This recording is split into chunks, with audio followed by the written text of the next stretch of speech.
Edouard Tche, Boena Yachiton. Mais des bouts et nan jo viton do, alo vie zori hen en dehors, et nan doe gan, nou we, wai we aton.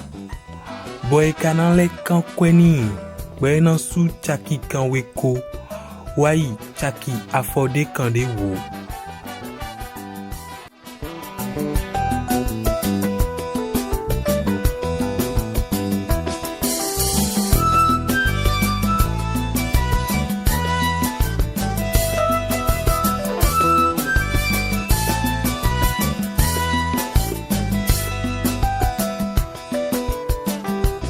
Jime fi wai da koe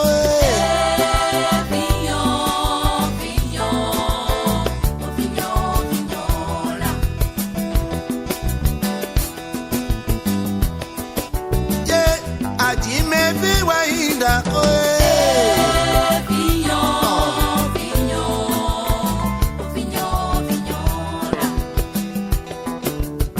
Ate do nun dek pekpe o vidien anyo e hawe Ate sodo ko dek pekpe vidien ando hawe Ado ko dek pekpe vidien ando hawe Ate sodo